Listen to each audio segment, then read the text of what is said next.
Kalau saya sebutkan angka 23 triliun rupiah, apa yang ada di benak sahabat semua? Banyak yang muncul di benak pikiran sahabat semua. Tetapi kalau di kepala saya dan di beberapa pengamat ekonomi, angka itu adalah angka penjualan hasil mem-PCR-kan rakyat Indonesia selama pandemi. Lebih dari 10 juta PCR tes dilakukan oleh perusahaan yang katanya untuk rakyat, milik pejabat berkuasa, namun membuat rakyat harus membayar jutaan rupiah untuk sebuah tes yang nilainya hanya 13.000 rupiah. Sekarang biayanya diturunkan atas perintah pejabat tertinggi ke arah 400 ribuan. Kok bisa ya? Awalnya ketinggian, untung kegedean, lalu diturunin dikit agar terlihat seperti pahlawan. Bos, kalau pahlawan ya gratis lah, usah dibayar. Juga entah bagaimana cara berpikirnya rakyat sebuah negara demokrasi Pancasila atas segitu memuja pejabat berkuasa, sehingga walaupun mereka melanggar sumpah, mereka tidak dipermasalahkan secara hukum. Mungkin karena buzzer yang kuat mempropagandakan pembenaran atas tindakan mereka itu, sehingga rakyat jadi mandul atas pelanggaran sumpah jabatan tersebut. Kita ingatkan bahwa selama menjabat, seorang pejabat itu disumpah sumpah jabatan, yang salah satu isinya dilarang memperkaya diri sendiri dengan membuat kebijakan yang menguntungkan dirinya atau memperkaya orang lain. Hal ini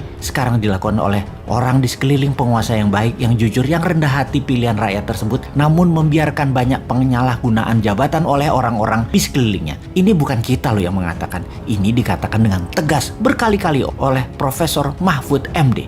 Lupa itu sebelum dia menjabat sih bicara begitu. Namun setelah beliau menjabat, ternyata beliau banyak nonton sinetron, sehingga rekan sejawatnya yang banyak putar-putar peraturan kebijakan untuk keuntungan kroni-kroninya, beliau nggak sensitif lagi. Rekening cocok sih mungkin membuat dia lupa akan suara rakyat. Saya jadi teringat bagaimana Partai Komunis Tiongkok. Anggota partai itu 80 juta orang. Semua pegawai negerinya Tiongkok adalah anggota Partai Komunis. 80 juta orang ini adalah orang yang mengelola 1,4 miliar manusia Tiongkok. Ketatnya organisasi dengan 80 juta anggota tersebut membuat solid 1,3 miliar manusia manut, taat, dan takut. Atau bahasa gangster mafioso Al Capone pernah mengatakan, kepolisian yang tidak terorganisir akan kalah dengan gangster terorganisir. Walaupun kekuatan gangster hanya 5%-nya. Kata kuncinya sekali lagi, terorganisir. Jadi kalau cara kelolaannya terorganisir, walau hanya 20.000 manusia di atas tampuk pimpinan bernegara, maka 270 juta manusia sebuah negara akan manut, takut, tak bisa apa-apa. Benar, hanya 20 ribuan orang di pucuk pimpinan saat ini di Indonesia yang memainkan 270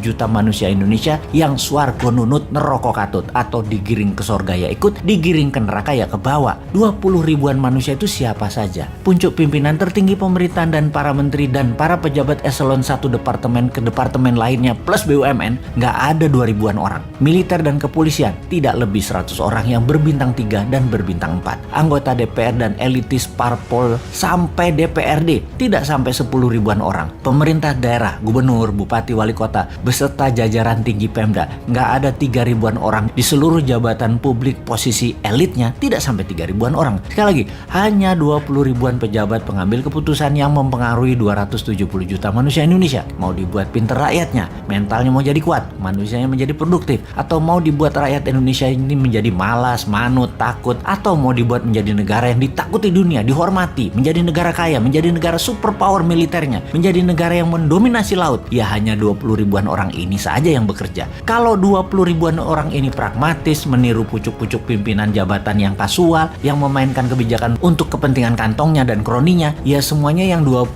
ribuan ini ya mayoritas jadi pebisnis berdagang dan memanfaatkan jabatannya demi kroni dan dirinya secara sembunyi-sembunyi atau terang-terangan, seperti kasus PCR dan Pandora Papers yang didiamkan itu. Jadi selamat kepada para pejabat yang 20 ribuan orang tersebut teruslah membuat Indonesia gini-gini aja. GDP nggak naik, uang beredar dibatasi supaya masyarakat jadi nggak pinter, menjadikan Indonesia negara yang takut sama Tiongkok, menjadi negara yang selalu berhutang. Lanjutkan deh. Dan kepada masyarakat yang kagum dengan pejabatnya, teruslah rebahan, teruslah tidak baca buku dan tidak tahu berita dunia, teruslah menjadi pasar produk asing, teruslah mendukung hutang. Pokoknya dukung aja. Bismillah komisaris.